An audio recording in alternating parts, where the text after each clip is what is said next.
اور اس کے علاوہ بھی جو کراچی میں بائی الیکشن اور اس کے بعد جو ملاکنڈ میں ہوا سب میں ریجیکٹ ہوا یہ. اور جو کل ورڈکٹ ہے, جو بھی اس ملک میں قوتیں ہیں جو اس ملک کا سوچ رہی ہیں, یہ لوگ تو ملک کا نہیں سوچ رہے, کیونکہ ان کے پاس ان کا تو سٹیک, میں ریپیٹ کرتا ہوں, جن لوگوں کے اربوں ڈالر ملک سے باہر پڑے ہوں ان کو کیا فرق پڑے گا کہ پاکستان نیچے جا رہا ہے, روپیہ نیچے جا رہا ہے, معیشت نیچے جا رہی ہے, مہنگائی بڑھ رہی ہے.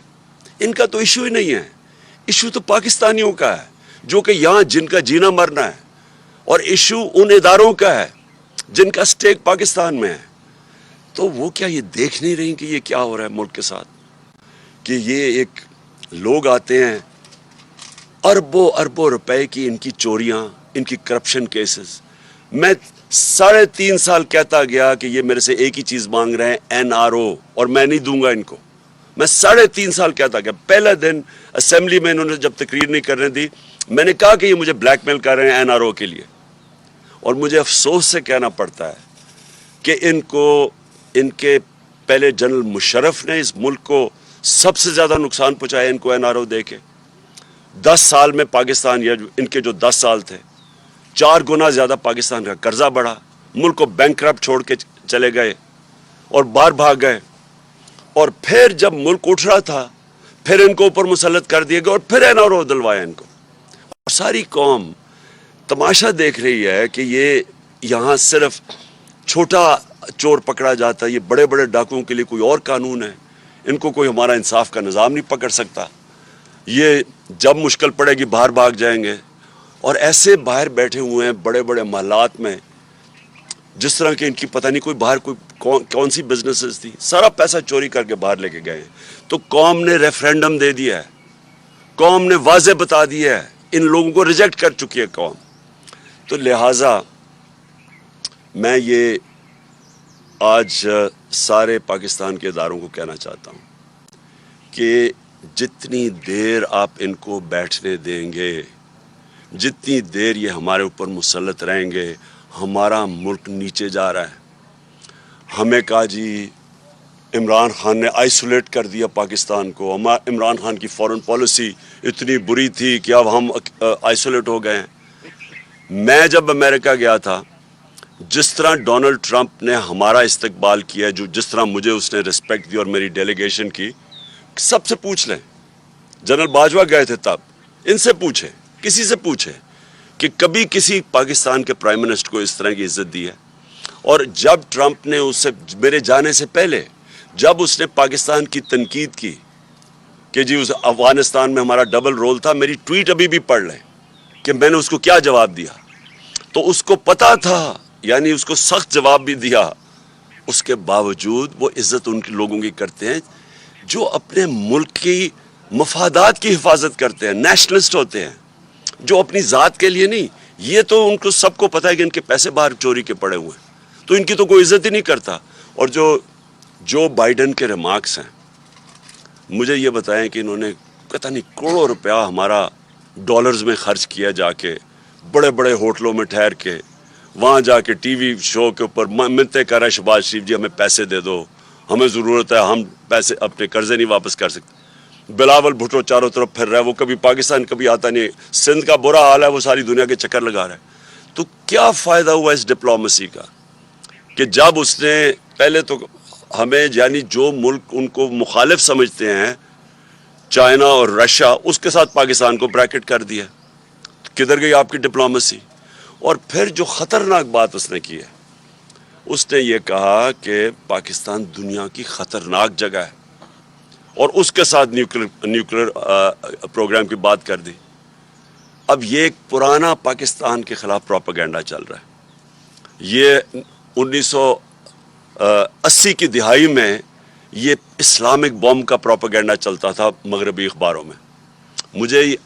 مجھے یاد ہے کہ یہ پوری ایک میں جو میں نے 5 مہینے پہلے کہا تھا کہ جب وہ ہمارے سے جو قیمت مانگیں گے ہمیں بیل آؤٹ کرنے کے لیے, وہ صرف ایک چیز رہ جائے گی پاکستان کے پاس کہ ہم ان کو وہ قیمت ادا کریں, اور وہ قیمت ادا کر دی.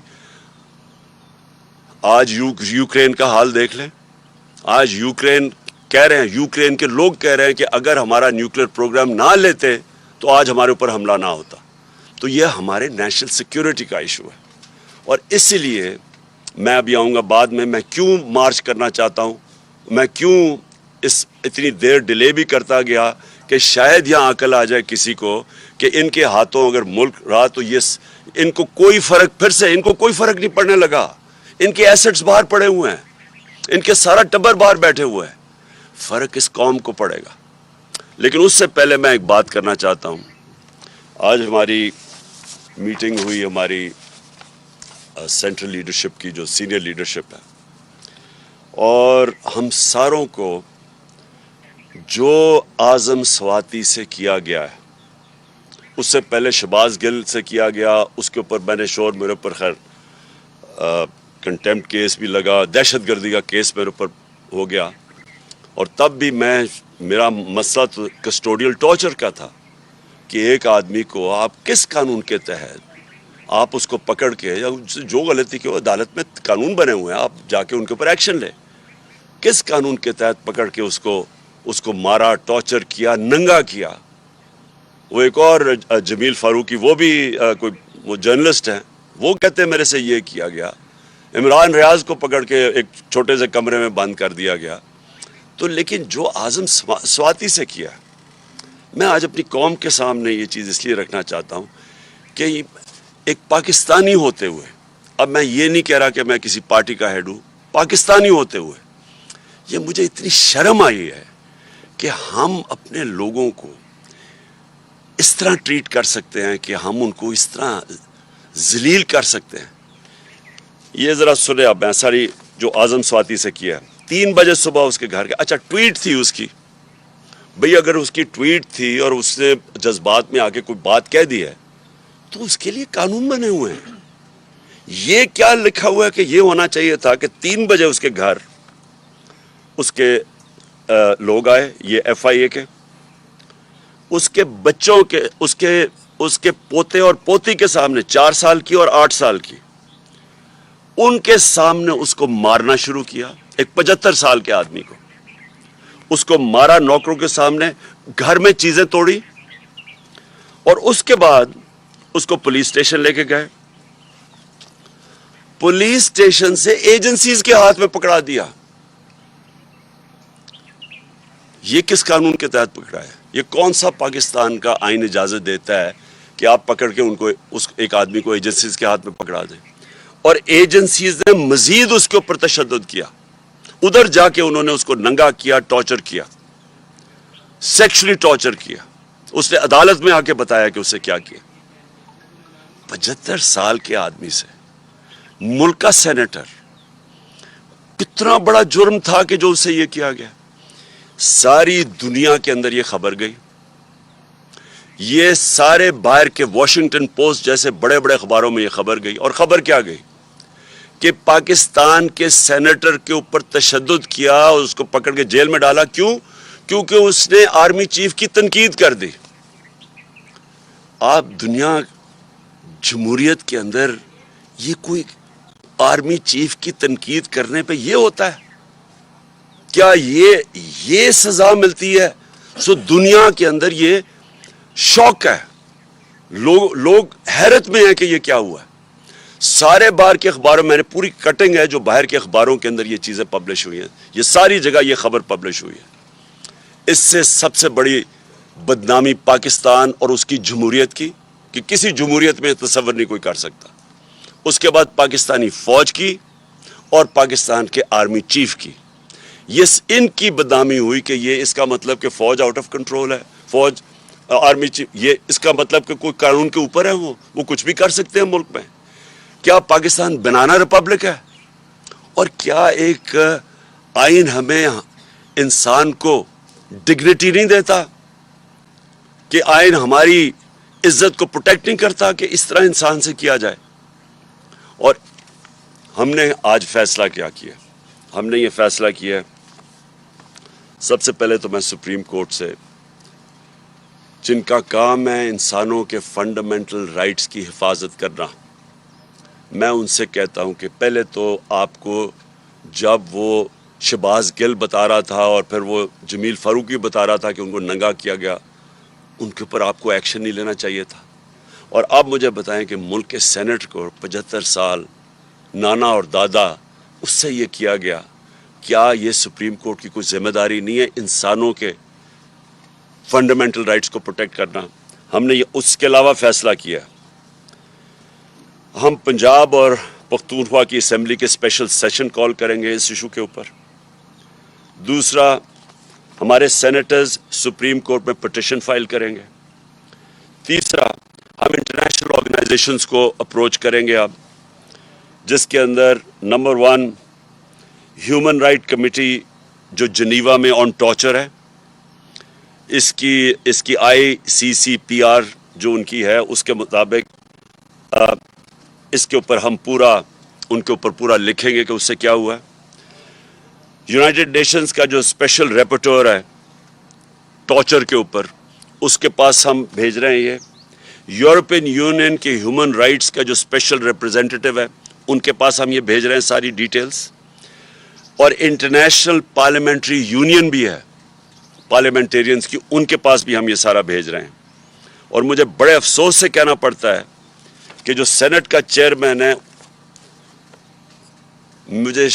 مجھے افسوس سے کہنا پڑتا ہے کہ اس نے پروڈکشن آرڈر نہیں کیے۔ کس کے ڈر سے؟ کیا سینٹ کے چیئرمین کی یہ ذمہ داری نہیں تھی کہ اعظم سواتی کے پروڈکشن آرڈر دیتے؟ کس سے ڈرے ہوئے تھے وہ؟ اور میں آخر میں، جو آدمی ذمہ دار ہے اس کا، مجھے پتہ ہے کہ جب سے ایک آدمی کی پوسٹنگ ہوئی ہے اسلام آباد میں، اس طرح کی چیزیں ہونی شروع ہو گئی ہیں۔ یہ جو سارے تشدد کے کیس ہیں جب سے وہ یہاں آیا تب سے ہوا ہے، اس کے خلاف ایکشن لینا چاہیے۔ یہ آدمی نے ملک کی بدنامی کر رہا ہے، یہ آدمی اس ملک کے آئین توڑ رہا ہے، اور یہ آدمی اداروں کو بدنام کر رہا ہے، یہ آدمی اداروں کے خلاف نفرتیں پیدا کر رہا ہے۔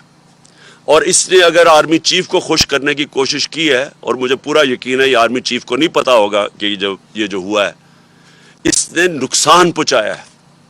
اور میں آج ڈیمانڈ کرتا ہوں کہ اس کے اوپر ایکشن لیا جائے، کیونکہ جب سے یہ آیا ہے، کبھی کسی کو سوشل میڈیا کے لوگوں کو پکڑ کے دھمکیاں دے کو اٹھا کے لے جاتے ہیں، جو عمران ریاض سے ہوا، جو یہ ارشد شریف سے ہوا، جرنلسٹ کے پیچھے پڑے ہوئے ہیں۔ اور ہمارے یہ جو 2 کیسز ہوئے ہیں، ایک پروفیسر تھا جو شہباز گل، وہ کوئی دہشت گرد نہیں تھا، کوئی کرمنل نہیں تھا، وہ ایک پروفیسر تھا، اس سے یہ کیا، اس سے پکڑ کے جو اس کے حالات جو دیکھے، اور اب ایک سینیٹر سے یہ کیا ہے۔ اس کے اوپر فوری طور پہ میں ڈیمانڈ کرتا ہوں ایکشن لیں، کیونکہ یہ بدنام کر رہا ہے، یہ ملک کو نقصان پہنچا رہا ہے یہ انسان، اور اس سے فائدہ کچھ نہیں ہو رہا۔ یہ نہ سمجھے کہ اس سے کوئی اداروں کی عزت کرے گا، اس سے اداروں کے خلاف نفرت بڑھ رہی ہے۔ اب آخر میں لانگ مارچ کے اوپر آتا ہوں۔ دیکھیں، میں نے پوری انتظار، یعنی 25 مئی کے بعد، 25 مئی میں ہم نے کوشش کی کہ پرامن ایک پریشر ڈالے جائیں، جو کہ گورنمنٹ کا، جو اپوزیشن پولیٹیکل پارٹیز کا کام ہے، کہ ہم آئین کے اندر رہتے ہوئے ایک پریشر ڈالیں کہ ایک ایسا سیٹ اپ لے آئے ہیں جو کہ ساری نظر آ رہا تھا کہ پبلک اس کو ایکسیپٹ ہی نہیں کر رہی۔ کبھی پاکستان میں خود اس طرح پبلک نکلی نہیں، کبھی ایسے نہیں ہوا۔ تو جب پبلک نہیں ایکسیپٹ کر رہی، اور انہوں نے وہاں سندھ ہاؤس میں منڈی لگی ہوئی ہے کہ آپ نے قیمتیں لگا کے لوگوں کے ضمیر خرید کے لوٹے بنا کے تو آپ نے اسمبلی کرائی ہے، اور پھر واضح اب تو سب کو پتہ چل گیا نا سائفر کا، کیونکہ میں ان کا شکریہ ادا کرنا چاہتا ہوں ان کا یہ جو آڈیو لیکس میں، کہ اب ساروں کو پتہ چل گیا، پہلے تو کہتے تھے سائفر ہے ہی نہیں، اب سب کو پتہ چل گیا کہ سائفر ہے۔ تو یہ بیرونی پریشر، بیرونی انہوں نے دھمکی ملی تھی کہ جناب عمران خان کو ہٹاؤ اور شہباز شریف کو لے آؤ، کیونکہ عمران خان کو ہٹانے میں تو شہباز شریف نہیں آنا تھا۔ تو یہ تو سارا واضح ہو گیا کہ پبلک نے یہ نہیں ایکسیپٹ کیا، اور پبلک کو خاص پھر اوپر سے معیشت نیچے لے گئے، مہنگائی اسپانوں پہ چلی گئی۔ مہنگائی کم کرنے آئے تھے، 50 سال میں سب سے زیادہ مہنگائی ہے آج پاکستان میں۔ تو انڈسٹری بند ہو رہی ہے، ایکسپورٹس نیچے جا رہی ہیں, ریمیٹنسز نیچے جا رہی ہیں, اور صرف ایک ہی اب سلوشن ہے کس طرح ان کو کوئی قرضے دے دے یا قرضے معاف کروا دے. دیکھیں, اس ملک کی ضرورت صرف ایک اس وقت ہے, صاف اور شفاف الیکشن. یہ ملک جس طرف یہ لے کے جا رہے ہیں تیزی سے نیچے, یہ صرف اب ایک طرح ہی نکل سکتا ہے, صاف اور شفاف الیکشن جو پولیٹیکل سٹیبلٹی لے کے آئے. جب تک سیاسی استحکامات نہیں ہوگی, استحکام نہیں آئے گا سیاسی طور پہ, معیشت نہیں ٹھیک ہونے لگی, کیونکہ معیشت تو نیچے جا رہی ہے. وہ دار کو لے کے آئے ہیں جو کہ خود ایک بہت بڑا مجرم ہے, جس نے سٹیٹمنٹ دی ہوئی ہے منی لانڈرنگ کی, کہ میں جو 2000 کے اندر اس نے میجسٹریٹ کے سامنے سٹیٹمنٹ دیا, وہ جو ہدایبہ پیپر مل کا کیس تھا, کہ میں شریف خاندان کے لیے منی لانڈرنگ کرتا تھا. فلم بنی ہوئی ہے اس کے اوپر بی بی سی کی, کہ کیسے وہ قاضی فیملی لنڈن میں بیٹھی تھی, یہاں سے پیسے بھجواتا تھا, پھر ان کو لانڈر کر کے پاکستان لے کے آتا تھا. یہ ملک کو نہیں سنبھال سکتا ہے, ان کے پاس اب کوئی راستہ نہیں ہے. صرف مسئلہ اب یہ ہے کہ ڈرے ہوئے ہیں الیکشن سے اپنے, کیونکہ الیکشن سے ڈرے ہوئے ہیں. رزلٹ آپ کے سامنے ہے, ساروں نے مل کے بھی الیکشن لڑ گیا, اس کے باوجود یہ نہیں جیت سکتے. تو کیونکہ الیکشن سے ڈرے ہوئے ہیں, یہ ملک کو تباہی کی طرف دھکیلتے جائیں گے, الیکشن نہیں کروائیں گے. اس لیے اس وقت میں ان کو آج پھر وقت دے رہا ہوں. یہ میری مارچ اکتوبر سے آگے نہیں جانے لگی, یہ اب سے لے کے اکتوبر میں کسی ٹائم اناؤنس کروں گا. میں ان کو ٹائم دے رہا ہوں کہ ابھی بھی آپ کے پاس وقت ہے, ملک کی خاطر اپنے آپ کو بچاتے بچاتے ملک کو تباہ نہ کریں. اور میں ابھی بھی کہتا ہوں کہ یہ ہے ٹائم آپ کے لیے الیکشن اناؤنس کرنے کا. اگر آپ نہیں کریں گے, یہ میں مارچ کروں گا, اور مارچ کی میری تقریباً تیاری مکمل ہے. اور میں آج اپنی قوم کے سامنے انشاءاللہ ایمان تو اللہ پہ ہے میرا, کامیابی تو وہ دیتا ہے, پاکستان کی تاریخ میں اس طرح پبلک نہیں نکلے گی جو اس مارچ پہ نکلے گی. میں ٹائم دے رہا ہوں, آپ کے پاس ہے, چند دن ہیں, اور اس کے بعد میں یہ اناؤنس کر دوں گا. ایک دفعہ مارچ ہو گئی اور ایک دفعہ پبلک جب سڑکوں پہ نکلاتی ہے, یہ یاد رکھیں کہ اب تک ہماری ساری 6 مہینے کی سٹرگل آپ دیکھ لیں, آئین کے بیچ میں رہ کے کیے. ہم نے جلسے کیے ہیں, پبلک دکھا دیا کہ پبلک کدھر کھڑی ہے. جلسوں میں کبھی اتنے بڑے جلسے نہیں ہوئے. ہم نے یہ بھی دکھا دیا کہ جب الیکشن آیا 17 جولائی کا, تب بھی کہ پبلک کدھر کھڑی ہے. اب پھر الیکشن میں, بائی الیکشن جو بھی بیچ میں, سب کو پتہ پبلک کدھر کھڑی ہے. اور یہ مارچ میں پتہ چل جائے گا کہ پبلک کدھر کھڑی ہے. ایک چیز آخری میں میری بات, کہ دیکھیں سری لنکا میں کیا ہوا. سری لنکا میں پبلک جب خود آ جاتی ہے سڑکوں کے اوپر, اور وہ صرف 2.5 کروڑ لوگوں کا ملک ہے, یہاں ہے 22 کروڑ لوگوں کا ملک, اور یہاں ایک دفعہ پبلک سڑکوں پہ آ گئی, یہاں کوئی کسی کے پاس طریقہ نہیں ہے کہ اس کے بعد کیوس کو کون روکے گا. اور ابھی تک سڑکوں پہ کیوں نہیں آئی؟ جو انہوں نے خاص طور پہ یہ جو 5 مہینے میں انہوں نے جو مہنگائی کی ہے 50 سال میں سب سے زیادہ, جو بجلی کے بل, ساری چیزیں جو مہنگی ہوئی ہیں, اور انڈسٹری بند ہو رہی, اس لیے سڑکوں پہ نہیں آئی. کیونکہ ایک پولیٹیکل پارٹی ان کو منظم طریقے سے احتجاج میں لے کے جاتی ہے اور واپس لے آتی ہے. لیکن ایک دفعہ جب ہم مارچ اناؤنس کر دیں گے اور اس وقت پبلک سڑکوں پہ اوپر آ جائے گی, تو یہ پھر یہ یاد رکھنا کہ وہ اور جس طرح کی پبلک نکلے گی, وہ پھر اس کا کوئی گارنٹی نہیں کر سکتا کہ جب اتنی پبلک اور جتنی تعداد میں انشاءاللہ پبلک نکلے گی تو اس کا پھر کیا نتیجہ آئے گا. تو میں اس لیے آخر میں جو ہر کوئی جو پاکستان میں اس کے اوپر کچھ کر سکتا ہے, میں ان ساروں کو اور ان پولیٹیکل پارٹیز کو بھی کہنا چاہتا ہوں کہ دیکھیں آپ کے پاس ٹائم اب زیادہ نہیں ہے. ہم یہ اکتوبر کے آگے نہیں جانے لگے, ہم نے فیصلہ کر چکے ہیں. ہماری تیاری جس طرح میں نے کہا تقریباً مکمل ہے, اور میں یہ کسی وقت بھی چند دنوں کے بعد میں یہ اناؤنس کر دوں گا. جناب عمران خان صاحب, ہمیشہ ہر پریس کانفرنس پہ ہم سوال کرتے ہیں کہ مذاکرات ہو رہے ہیں کیا تحریک انصاف کے کسی لیول پہ مذاکرات. کنفیوژن ہے خان صاحب, ابھی تک واضح طور پہ نہیں کہا جا رہا کیا واقعی کسی لیول پہ مذاکرات تحریک انصاف کے ہو رہے ہیں. خان صاحب اسی کے ساتھ ایک یہ جوڑ لیں کہ آج سینئر صحافی ان کا بھی آپ صبح میں سن رہا تھا, انہوں نے یہ انکشاف کیا کہ کل کے نتائج کے بعد کوئی 4 سینئر ترین جنرل جو ہیں وہ آپ سے ملے ہیں. تو اس کی ذرا وضاحت کر دیں کہ کیا واقعی یہ درست ہے؟ اور جو ٹکا ثانی نے سوال کیا کہ مذاکرات اگر ہو رہے ہیں تو کس لیے؟ دیکھیں مذاکرات کیا میں کہوں کہ ہو بھی رہے ہیں نہیں بھی ہو رہا ہے، یعنی ان کے اندر ابھی تک کوئی جو بھی تھوڑی ہماری بیک چینلز پہ ہوا ہے کوئی اس طرح کی کلیئرٹی نہیں ہے ابھی تک۔ وہ کلیئرٹی مجھے پتہ کیوں نہیں ہے، کیونکہ وہ نواز شریف ڈرا ہوا ہے الیکشن سے، وہ جب تک نہیں فیصلہ کرے گا الیکشن نہیں ہوگا۔ اب اس کو خوف آیا ہوا ہے کہ اگر یہ ساری پارٹیز نے مل کے بھی اور پھر بھی نہیں جیت سکیں تو ان کو خوف آیا ہوا ہے کہ الیکشن اگر ہوں گے تو وہ ہار جائے گا، اور وہ ڈرا یہ ہوا ہے کہ اگر اور وہ چاہتا یہ ہے کہ یہ کھینچتے جائیں اس کو بشک ملک کا بیڑا غرق ہو جائے، کیونکہ پیسہ اس کو تو فرق ہی نہیں پڑتا ملک کا بیڑا غرق ہو تو، لیکن وہ یہ چاہتا ہے کہ اگر شاید یہ لمبا چلتا جائے تو یہ جو ویو ہے تحریک انصاف کا یہ نیچے آنا شروع ہو جائے گا۔ اور میں یہ سن رہا ہوں پچھلے 6 مہینے سے کہ جی اب گرمی آئے گی تو کم ہو جائے گا، اب روزے ہوں گے تو ویو کم ہو جائے گا، پھر کسی نے کہا جی اب یہ تو ویو تو بڑھتا جا رہا ہے تو، لیکن وہ ڈرا ہوا ہے کہ وہ چاہتا ہے کہ تھوڑا ٹائم لمبا ہو، 10 مہینے 1 سال ہو جائے تاکہ ویو کم ہو تب الیکشن کروائے، اور تب تک ملک کو جو نقصان ہوتا ہے اس کا فکر ہی نہیں، کیونکہ وہ تو باہر بیٹھا ہوا ہے۔ عمر سے ایک سیکنڈ ذرا عمر سے کر لیں سر، اس کی پرسوں شادی جی ہوئی ہے ہاں اس لیے امپورٹنٹ ہے اس کی۔ جی عمر، بتائیے گا ابھی جو کل ضمنی انتخاب ہوا اس میں جو ووٹوں کا تناسب ہوا، آپ کے ووٹوں میں اضافہ ہوا، پہلی بار لوگ یہ بات کر رہے ہیں کہ جو جلسوں کا موب ہے وہ ووٹرز میں کنورٹ ہوا ہے۔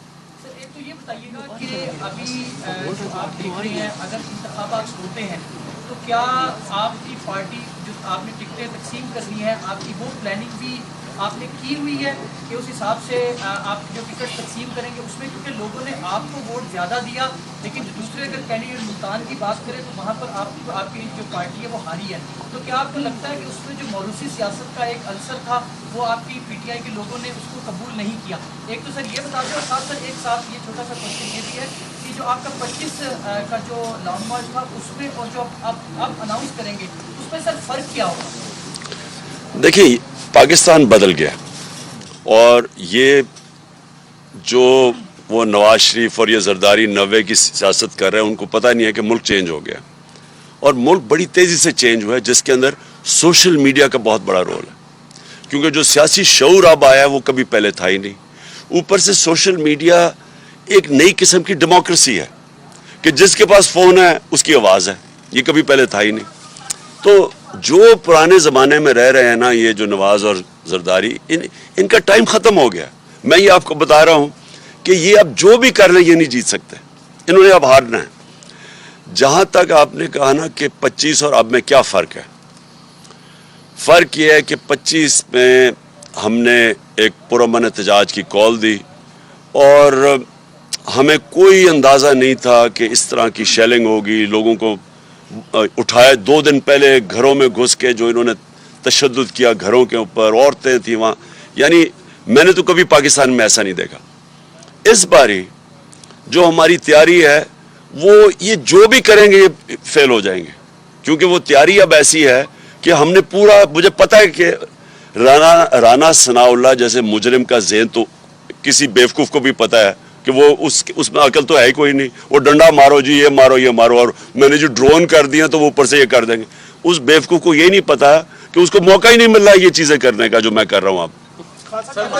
مائک لے لیں سر، مائک میں کوشچن سر، مائک لے لیں، مائک ستار صاحب کر لیں۔ جی بولو۔ خان صاحب یہ فرمائیے گا کہ آپ کا جو احتجاج ہے اور آپ کے احتجاج اور گورنمنٹ جو ہے وہ مذاکرات نہیں کرتی تو آپ بھی مارچ کرتے ہیں، تو اس تناؤ کی وجہ سے کہیں ایسا تو نہیں کہ جمہوریت کی جو ہے بساط وہ لپٹنے کے چانسز ہیں؟ اور دوسرا یہ کہ جو سرکاری افسران اعلی کار بن کے جرنلسٹوں کو، پولیٹیشنز کو وہ سکرو کر رہے ہیں، کیا ان کی وہ لسٹ آپ بنا رہے ہیں کہ نہیں؟ Thank you. دیکھیں میں آپ کو ایک بات بتاؤں کہ جو اس دور کے اندر یہ 6 مہینے کے اندر جس طرح کی فیشزم ہوئی ہے، جس طرح کا ظلم کیا گیا ہے، جس طرح کی سختی کی گئی ہے، یعنی جس طرح کی جمہوریت کا قتل ہوا ہے، میں آپ کو یقین، حالانکہ مشرف کے دور میں نے کوئی دن جیل میں گزارے تھے، لیکن میں آپ کو یقین دلاؤں کہ مشرف، کیونکہ میں تو اپوزیشن میں تھا،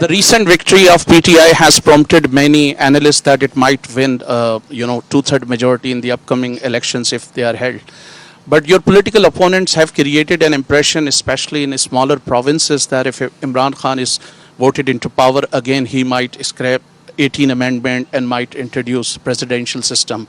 So there are many nationalists, especially in Balochistan and Sindh, the province from where I belong to, who are very apprehensive about this. And then PTI recently made it very clear that it wants all the institution to be in their constitutional domains. This is what PPP used to claim in the past, Noon League used to claim in the past. Don't you think that this could be a starting point of dialogues between PTI and the government, that at least they should agree that this is something that should be done?